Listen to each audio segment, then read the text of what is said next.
vamos a hablar ahora un poco de algunos de los elementos básicos que intervienen en lo que es el desarrollo de software. En primer lugar está un elemento fundamental, que es la piedra angular prácticamente de todo proceso de desarrollo de software. Está lo que es la comunicación. Este es el primer paso que hay que dar, que es donde el usuario inicia la petición de un producto de software determinado. Allí él contacta con un proveedor de servicio, es decir, con el equipo de desarrollo, e intenta negociar las condiciones, presentando su solicitud al proveedor de servicio, aportando la organización por escrito. Es decir, aquí se levanta un documento de requerimientos y un acta de constitución del proyecto. Una vez que se logra esta primera comunicación, pasamos a lo que es la recolección de solicitudes o requerimientos. Una vez que ya el equipo está comenzando con el trabajo, se reúne con los distintos usuarios del dominio del problema, intentando conseguir la máxima cantidad de información posible sobre lo que requieren. Los requisitos se contemplan y agrupan en requisitos del usuario, requisitos funcionales y requisitos del sistema. La recolección de todos los requisitos se lleva a cabo de la siguiente manera. En primer lugar, debemos estudiar el software, si es que lo hay, o el sistema actual u obsoleto. Es decir, debemos conocer primeramente cómo se está trabajando actualmente. Una vez que ya conocemos cómo se está trabajando, imaginemos que estamos en una empresa donde se lleva los registros de manera manual utilizando Excel. Entonces hay que ver qué formatos de Excel ellos usan, qué datos ellos guardan, qué personas se encargan del manejo de esa información, etc. Ese sería nuestro sistema actual o el sistema obsoleto que queremos cambiar. En este caso no hay software previo, sino que se está utilizando un método manual. Si hay un software específico, es probar ese software, buscar a ver en qué cosas le hace falta, en qué está fallando, qué elementos podemos mantener, etcétera, para que nos sirva como guía para el nuevo desarrollo que estamos haciendo. Luego de allí entrevistamos a los usuarios y a los desarrolladores que van a participar en el proyecto. Vamos a obtener información de todos estos elementos referidos a lo que estamos planteando, a lo que estamos haciendo. Una vez llegado a este consenso, hay que consultar la base de datos de información con la que cuenta la empresa, sea en términos manuales, sea en términos de algún software como el Access, como el Excel o alguna aplicación que ellos tengan disponible. Lo normal es que toda empresa mantenga una base de datos de su información, de clientes, de proveedores, de procesos, de productos, de empleados, etcétera. Esta información puede ser sumamente útil para la construcción del nuevo software. Por último, podemos también usar encuestas o cuestionarios para recoger ciertas informaciones específicas que nos parezcan necesarias, especialmente aquellas relacionadas con los diversos procesos que ejecuta la empresa.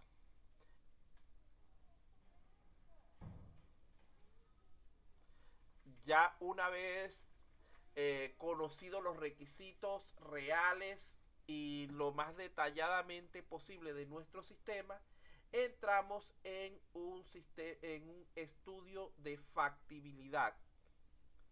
En esta fase, el equipo de desarrollo analiza si el software puede hacerse para cubrir todos los requisitos del usuario, es decir, si tenemos cuál va a ser nuestro alcance, si hay alguna posibilidad de que el software ya no sea necesario dentro del tiempo que se va a construir el sistema.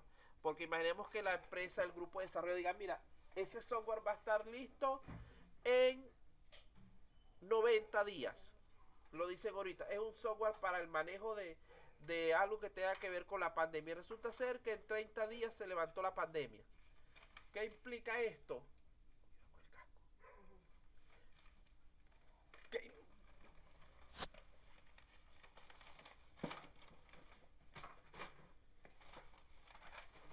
¿Qué implica esto? Que entonces ya el software en ese tiempo ya resultaría innecesario porque ya pasó la eventualidad que lo estaba originando. Imagínense las personas que hubieran hecho cualquier tipo de aplicación o de negocio basado en la pandemia. Muchos no lo hicieron porque pensaron que esto era algo que iba a pasar sumamente rápido. Y ya no fue cuarentena, ya estamos en unos 200 días de estas medidas que ha tomado el gobierno para frenar esta enfermedad. Entonces vean que uno no es tampoco, no tiene una varita mágica para adivinar en cuanto a estas cosas, y esto se convierte en un riesgo. Entonces hay que ver hasta qué punto estamos dispuestos a arriesgarnos en ese desarrollo de software cuando son situaciones como este tipo, que son eventualidades. Cuando son procesos que se realizan de manera continua, no hay ningún problema porque sabemos que siempre se van a continuar realizando. Pero para procesos eventuales hay que tener mucho cuidado. Luego de allí se investiga si el proyecto es viable desde el punto de vista financiero. Es decir, si tenemos los recursos económicos para cubrir el presupuesto de ese proyecto. Recuerden que inicialmente un desarrollo de software es algo relativamente costoso. Ese costo se va diluyendo después con el tiempo, con el uso. Porque si es un software que se usa 2 millones de veces, debemos dividir su costo entre 2 millones.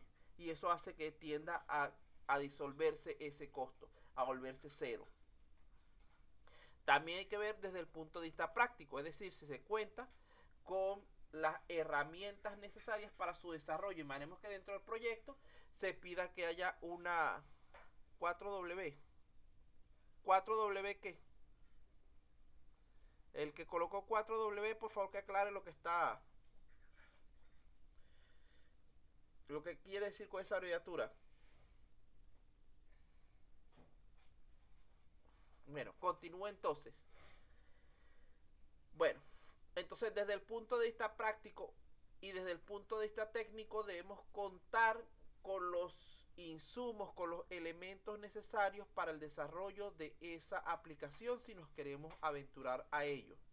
Por ejemplo, si se necesita desde el punto de vista tecnológico un equipo con un componente de hardware muy específico que no lo hay en la Sony, que es difícil o costoso de conseguir, hay que pensar si ese software vale la pena desarrollarlo en base a ese dispositivo o si se puede cambiar el dispositivo. Desde el punto de vista práctico, igualmente, si los cálculos, los procesos que hay que llevar en ese software, nuestro equipo de desarrollo no está capacitado para desarrollarlo, tampoco deberíamos aventurarnos con esa propuesta para no quedar en mal nuestra imagen ante el cliente. Es preferible evitar un problema que no vamos a poder cumplir. Hay varios algoritmos disponibles realmente, los cuales nos ayudan como desarrolladores a concluir si el proyecto de software es factible o no. Eso estaremos hablando ya en posteriores clases. El siguiente elemento de nuestra lista es el análisis del sistema. Este análisis incluye el entendimiento de las limitaciones del producto de software que estamos desarrollando, el aprendizaje de los problemas relacionados con este sistema, es decir, el conocer el dominio, los cambios que se requieren en sistemas ya existentes con antelación. Por ejemplo, podemos requerir la implementación o la modificación de la red de datos internas de la empresa, o el cambio de los equipos por otros más potentes, etcétera. Todo ese tipo de cosas hay que tratar de determinarlas con anticipación, identificando y dirigiendo el impacto del proyecto a la organización o al equipo adecuado dentro de su personal.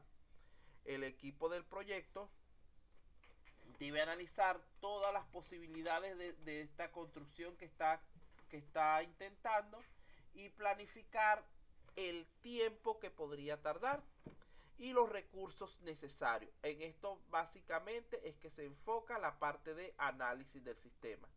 Definir actividades, tiempos y recursos. Cuando hablamos de un desarrollo de software, realmente nos referimos al recurso humano, porque el resto de lo no es como un proyecto de construcción donde debemos hablar de recursos como materia prima de construcción, tales como cemento, ladrillos, etcétera. No es como un proyecto, por ejemplo, de montar una tienda donde hay que ver lo que es la parte de mobiliario y demás, mobiliario, mercancías, sino que aquí básicamente cuando hablamos de desarrollo de software estamos hablando de un producto intangible, de un bien de tipo intelectual que para su creación se va a necesitar un equipo de personas especializadas y este personal especializado representará un costo que es a lo que vamos a llamar recursos de ese proyecto y que lo vamos a ver un poco más adelante cuando estemos trabajando con la parte del diagrama de Gantt. En cuanto a la parte de diseño del software, las entradas aportadas por los usuarios y los resultados de la recogida de información hecha en las fases anteriores son los datos base para esta fase de diseño del software. La salida o resultado de esta etapa toma la forma generalmente de dos tipos de diseño, uno físico y otro lógico. Los ingenieros crean los metadatos, los diagramas lógicos, los diagramas de flujo, diagramas de caso de datos, entidad relación y algunos casos inclusive hasta el pseudocódigo dentro de esta fase de diseño. Es decir, aquí vamos llevando nuestros elementos a algo que sea más visual, algo que el cliente pueda entender más directamente. El siguiente elemento es la parte de codificación. Esta fase realmente es a donde nos dedicamos a lo que es la programación. Vean que casi todo el trabajo que se realiza dentro del desarrollo de software tiene más que ver con la parte, no con el código, sino con otros elementos necesarios y que tienen que ver con lo que es el diseño en sí del software. Si hacemos toda la parte anterior adecuadamente, la codificación se vuelve sumamente sencilla. Si fallamos en los elementos anteriores, la codificación se vuelve una pesadilla. La implementación del diseño de software empieza con el lenguaje de programación más conveniente. Por ejemplo, en nuestro caso, podríamos hablar de un lenguaje, si estamos hablando, por ejemplo, de un software web con base de datos, podríamos hablar de HTML, PHP, CSS y MySQL, que son los lenguajes más ampliamente utilizados para este tipo de desarrollos web. Y el desarrollo de los programas ejecutables sin errores de manera eficiente. Entonces hay que procurar de que los errores sean mínimos o incluso de omitirlos en lo posible. Nunca podemos decir que una aplicación con software está 100% libre de errores. Por eso es que ni siquiera en las pruebas de paternidad dicen 100% seguro que este es el padre. No, ponen 99.9999. ¿Por qué? Porque recuerden que vivimos en un mundo donde nada es perfecto.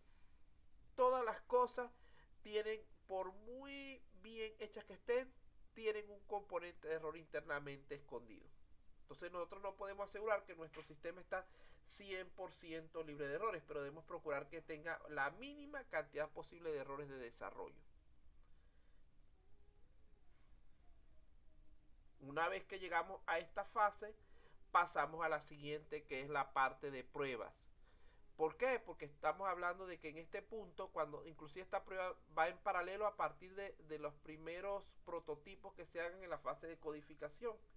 ¿Por qué? Porque es bueno que nuestro cliente vaya probando el sistema que estamos haciendo para verificar su conformidad con nuestro trabajo.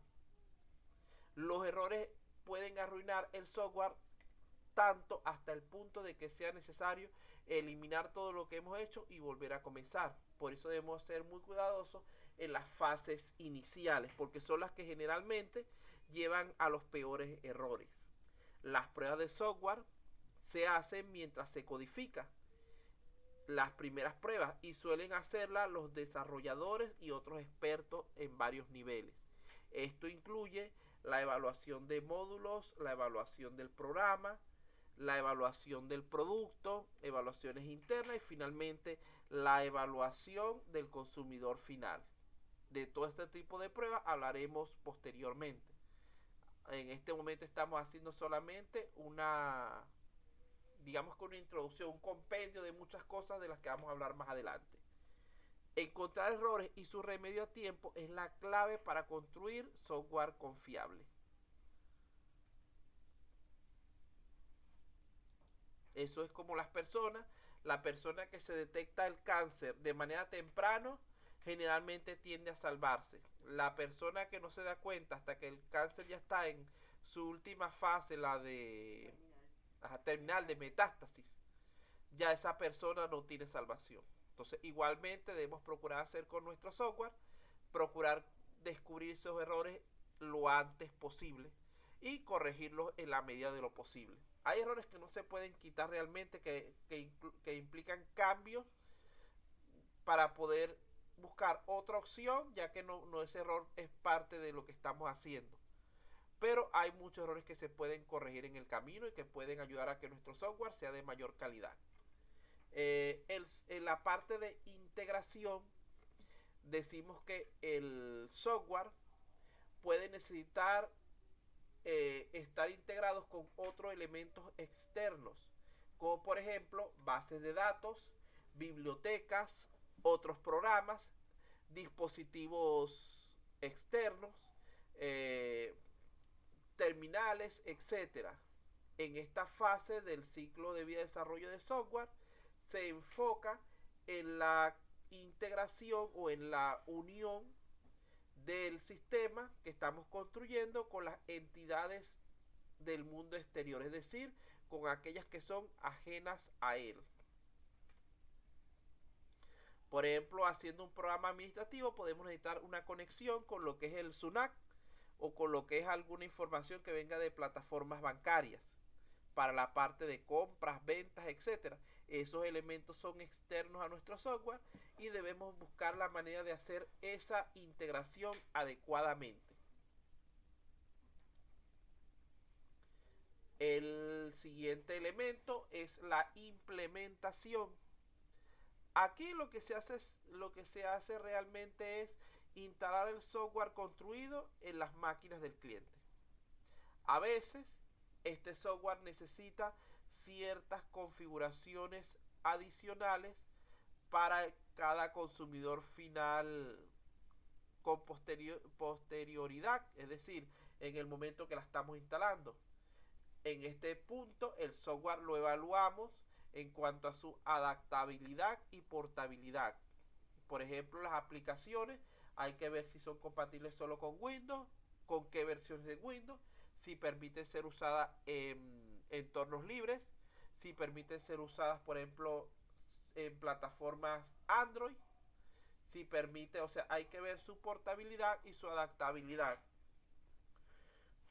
En cuanto a las cuestiones relacionadas con la integración, conceptos asociados, estas se resuelven durante la implementación. Es decir, en la fase anterior planificamos, buscamos la manera de que sea compatible con esos elementos externos y en esta verificamos que realmente está funcionando como debe ser.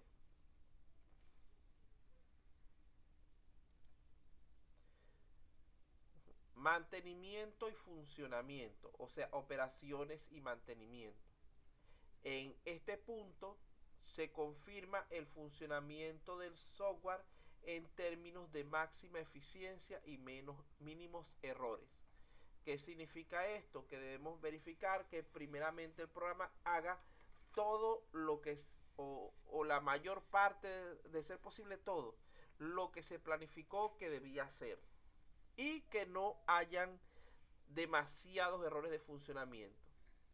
Fíjese, ejemplo de esto, cuando lanzan las versiones nuevas de alguna aplicación, por ejemplo, el Windows tiene por costumbre que ellos lanzan versiones beta, donde la gente la prueba. En ese momento la eficiencia de esas aplicaciones no es la máxima, la cantidad de errores no es la mínima, pero se van depurando hasta llegar al valor esperado.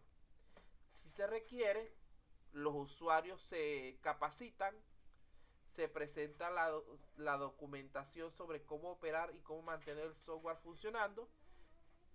El software se mantiene de manera temprana mediante actualizaciones de código acordes con los cambios que tengan lugar en el usuario o en la parte tecnológica. En esta fase es posible que haya que encarar retos originados por problemas no previstos en el mundo real. Recordemos que cuando estamos trabajando en el desarrollo de software en nuestros equipos, en nuestra fase de codificación, hay muchos elementos que nosotros los omitimos. Hacemos, como decir, un entorno ideal para el trabajo con ese sistema. Y esos elementos deben ser tomados en cuenta. Esos elementos que no son tomados en cuenta en ese punto pueden causar problemas al momento final de la implantación del software en su entorno verdadero de funcionamiento. En cuanto a la disposición, con el paso del tiempo es posible que el software falle en su ejecución o que la necesidad por la cual surgió ya desaparezca. Puede que se vuelva totalmente obsoleto o que necesite de actualizaciones. De allí surge la necesidad de eliminar, bien sea una parte importante o todo el sistema. Esta fase debe incluir lo que es archivar los datos, es decir, respaldar los datos y los componentes de software que puedan ser reutilizados, el cierre del sistema, la planificación de la actividad de disposición o cierre y terminación del sistema en el momento final del sistema. O sea, no podemos decir, no, ya el sistema no sirve, vamos a quitarlo. No, hay datos que hay que conservar, hay procesos que hay que mantener, hay ciertos procedimientos que hay que hacer, porque si no colapsaríamos la empresa donde estamos nuestro sistema instalado. Finalmente, cuando hablamos de paradigmas de desarrollo de software, deben recordar que es lo mismo que decir modelos. El modelo o paradigma de desarrollo de software es algo que ayuda al desarrollador a escoger una estrategia adecuada para construir su aplicación. Cada paradigma de desarrollo de software tiene su propio set de herramientas, tiene sus propios métodos y sus propios procedimientos, los cuales son expresados en forma clara y precisa, definiendo el ciclo de vida de desarrollo del software. Algunos paradigmas de desarrollo de software o modelos de este proceso ya los hemos visto durante esta clase de hoy y otros serán definidos con mayor detalle en nuestra próxima clase. Bueno, hasta aquí lo que teníamos que conversar por el día de hoy. Se nos hizo rápido porque nadie escribió nadie preguntó nada. Deben tratar de participar un poco más, muchachos, porque yo estoy pendiente de eso, no se crean. Y quiero que en este momento me digan si tienen alguna consulta. Voy a hacer lo que es la toma de la asistencia de una vez. Si tienen alguna consulta, alguna duda respecto a lo que se está tratando en esta sesión de clase.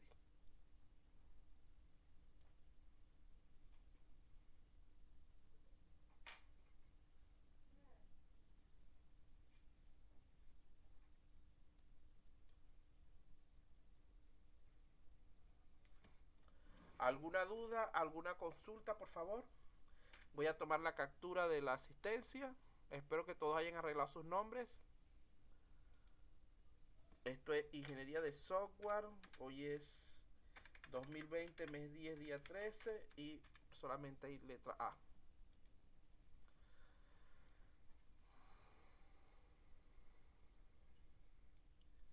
A ver, aquí.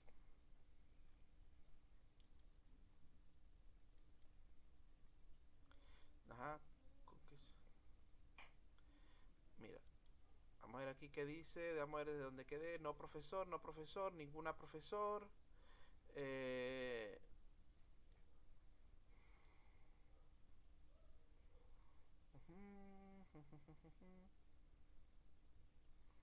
¿Con qué software vamos a trabajar en este curso? En este curso vamos a hacer un pequeño, vamos a decir, modelo basado en lo que sería un entorno web con base de datos, aunque realmente no lo vamos a programar, pero sí lo vamos a diseñar.